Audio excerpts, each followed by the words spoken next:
بسم اللہ الرحمن الرحیم الحمد للہ رب العالمین والصلاة والسلام علی رسولہ الکریم اما بعد۔ اللہ تعالیٰ کے فضل و کرم سے اعوذ باللہ من الشیطان الرجیم کی تفسیر چل رہی ہے۔ اعوذ باللہ من الشیطان الرجیم کا معنی یہ ہے کہ میں اللہ کی پناہ میں آتا ہوں شیطان مردود سے۔ یہ سب سے بڑی پناہ ہے ہمارے عظیم دشمن شیطان سے۔ ابن قیم رحمہ اللہ اس کی مثال دیتے ہوئے کہتے ہیں کہ اعوذ باللہ من الشیطان الرجیم کہنے والا شیطان کے حملے سے اس طرح محفوظ ہو جاتا ہے جیسے ایک بچہ ہو اور اس کے پیچھے کچھ دشمن پڑے ہوئے ہوں جو اس کو جان سے مار دینا چاہتے ہوں، اور بچہ بھاگ رہا ہو دشمن سے بچنے کے لیے، اچانک اس کو اس کا باپ نظر آتا ہے تو بچہ جس طرح اپنے باپ سے چمٹ جاتا ہے اور اپنے باپ کی گود میں جا کر دشمن کے شر سے اپنے آپ کو محفوظ سمجھتا ہے اور تمام لوگوں سے بے نیاز ہو جاتا ہے، تو اعوذ باللہ من الشیطان الرجیم پڑھنے والا بھی اللہ کی پناہ میں آ کر اسی طرح محفوظ ہو جاتا ہے۔ جبکہ اللہ کے لیے تو کوئی مثال نہیں ہے، اللہ خالق ہے اور بندوں کی کوئی مثال اللہ کے لیے زیبا نہیں ہوتی، لیکن ایک سمجھانے کے لیے ابن قیم رحمہ اللہ نے مثال دی کہ جس طرح بچہ اپنے آپ کو محفوظ سمجھتا ہے باپ کے گود میں جانے کے بعد، اسی طرح ایک بندہ اللہ کی پناہ میں آنے کے بعد شیطان کے شر سے محفوظ ہو جاتا ہے۔ شیطان اور ابن قیم رحمہ اللہ آگے یہ کہتے ہیں کہ شیطان کی دو قسمیں ہیں جو ہمارے درمیان موجود ہیں۔ ایک وہ شیطان ہے جو ہم کو نظر آتے ہیں اور ایک وہ شیطان ہے جو ہم کو نظر نہیں آتے، اور یہ دو شیطانوں سے بھی پناہ مانگنے کا حکم دیا گیا، دو شیطانوں سے بھی دور رہنا ہے۔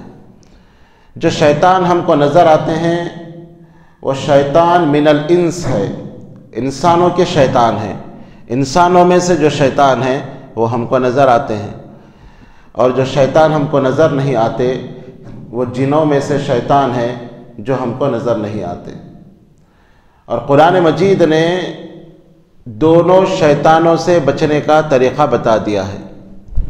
انسانوں کے جو شیاطین ہیں ان سے بچنے کا بھی طریقہ بتایا گیا ہے، اور جنوں کے جو شیطان ہیں ان سے بچنے کا بھی طریقہ اللہ تعالیٰ نے بتایا۔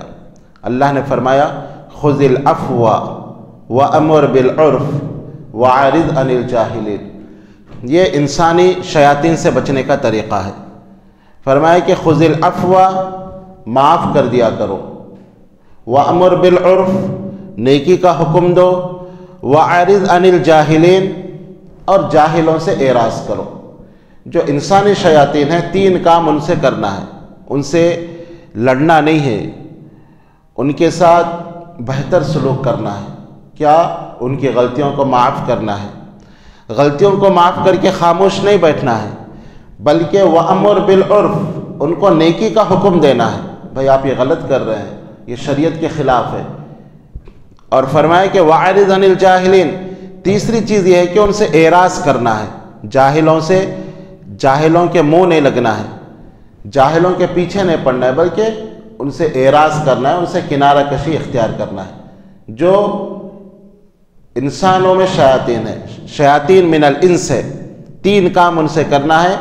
ایک تو ان کی حرکتوں پر ان کو معاف کرنا ہے، اور دوسرا کام یہ کہ ان کو نیکی کا حکم دینا ہے، اور تیسرا یہ کہ ان سے اعراض کرنا ہے، ان کو زیادہ اہمیت نہیں دینا ہے، زیادہ ان کے پیچھے نہیں پڑنا ہے۔ وَأَعْرِضْ عَنِ الْجَاهِلِينَ۔ اس کے بعد فرمایا وَإِمَّا يَنزَغَنَّكَ مِنَ الشَّيْطَانِ نَزْغٌ فَاسْتَعِذْ بِاللَّهِ۔ یہ شیاطین من الجن جو ہے ان کے ساتھ یہ کرنے کا حکم دیا گیا کہ جب شیاطین وسوسے ڈالیں تو کیا کرو؟ نزغن فاستعذ باللہ، اللہ کی پناہ میں آ جاؤ، اعوذ باللہ من الشیطان الرجیم پڑھو۔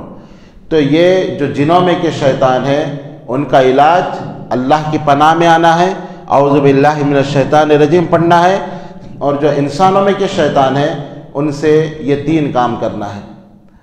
اور ابن قیم رحمہ اللہ کہتے ہیں کہ جب انسان اعوذ باللہ من الشیطان الرجیم پڑھتا ہے تو یہ جنوں کا جو شیطان ہے اس کے اوپر ایک کلڑے سے مار سے زیادہ سخت ہوتا ہے، یعنی ایک انسان کلڑے سے اپنے دشمن کو مارنے پر دشمن کو جو تکلیف ہوتی ہے، اعوذ باللہ من الشیطان الرجیم پڑھنے سے وہ شیطان کو اتنی تکلیف ہوتی ہے، گویا کہ ہم اس کو مار رہے ہیں، اور جب بار بار اس کو مارا جائے گا تو کمزور ہو جائے گا، اور اس طرح یہ جنوں کا جو شیطان ہے اس سے انسان نجات پا سکتا ہے۔ اسی طرح اور ایک جگہ اللہ تعالیٰ نے فرمایا کہ وَمَنْ أَحْسَنُ قَوْلًا مِّمَّنْ دَعَا إِلَى اللَّهِ وَعَمِلَ صَالِحًا وَقَالَ إِنَّنِي مِنَ الْمُسْلِمِينَ۔